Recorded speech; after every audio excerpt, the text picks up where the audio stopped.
let's go ahead and move on to another man who is going to be an integral part of the rotation. And honestly, what's ironic about him?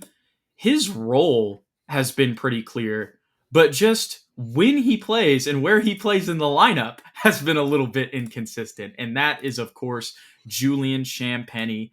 Man, the two way goat, Ethan. He is the next two way to really build his way into a long term Spurs roster spot. We're sitting here in 2025, and Julian Champagnie is our 11th man, and you could even argue that he might even beat some guys out by the end of this season to just be a consistent rotation player.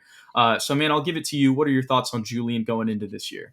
I think the beauty of Julian is kind of what you started with. It doesn't matter where you play him, how much you play him. He's going to do the exact same thing. It doesn't matter if he's playing the 2, the 3, or the 4. He's kind of has the capability to do all three. He's going to give you solid defense, and he's going to shoot threes. And that's really all you can ask for. He doesn't get in anybody's way. He doesn't try and do too much. He has improved putting the ball on the floor from time to time, and we saw flashes of that. Like, he's not strictly going to shoot threes. Like, he has some other elements to his game, but in terms of what you can expect, I think it's just 3-and-D play, plug and play when necessary, and always being ready. It doesn't matter at what point they put him into the game. He always seems to perform in the same way. So in terms of like what I'm wanting to see from him, I guess I would say just more efficiency, shooting the ball at the rim, taking guys off the dribble from time to time. It doesn't have to be full part of his game, but just to be a threat in that area will open up more shots for him from deep. And then, honestly, that's it. I don't really have that high of expectation for Julian. Just like marginal improvements every year is kind of what we have come to expect and witness as Winky One goes crazy on my computer. 100%. Winky is just attacking this episode. He's very Yeah, frustrated. I'm gonna throw him out. Go ahead and go. I'm gonna pause my screen.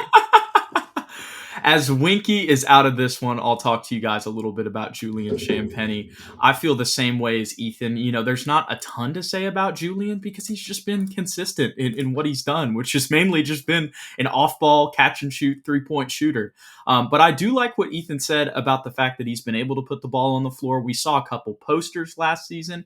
And I feel like, or poster attempts, let me put it that way. I might be forgetting one that actually did go through the net. So y'all can remind me there in the comments. But regardless, love to see him just putting the ball on the floor and putting some rim pressure out there, because the scouting report on him is going to be he's a 3-and-D catch and shoot guy who's playing off ball. And that is what he is for the most part. But when you can catch somebody off guard, off the dribble, that can obviously help in getting wins and stopping opposing teams' game plans as well.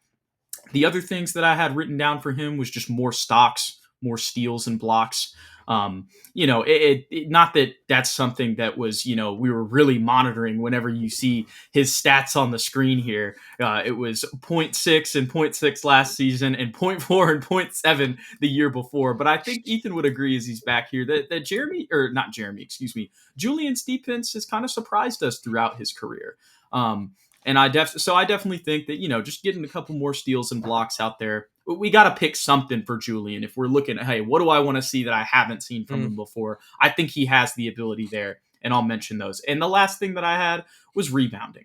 I think with his size, he can show some rebounding as well. We saw him get up to 4 last season. And that is, well, no, I was going to say that's a career high. Technically, he had 4 in his first year in San Antonio, but that's kind of a flub. That wasn't like real. The 22-23 season was total tank. That doesn't count. This is the highest rebound total of his career. I don't care what the stats say. But genuinely, with him having that 2-4 ability, as much as he's mainly going to play the 2 and 3, just with his size and length, I think that's another way that he can contribute on the team. I need one more fight from him. Last year, he fought somebody against OKC. I can't remember who it was. I think it was Isaiah Joe. I need another one of those. I need 2 fights this year. We need the Isaiah Joe rematch. Mm-hmm. Who's the real off-ball sniper? It's absolutely Juju Champagnie. We're going at OKC, and we're Houston. We're going at everybody this year. Absolutely. Any final thoughts on Julian, man? No, sir. Absolute GOAT.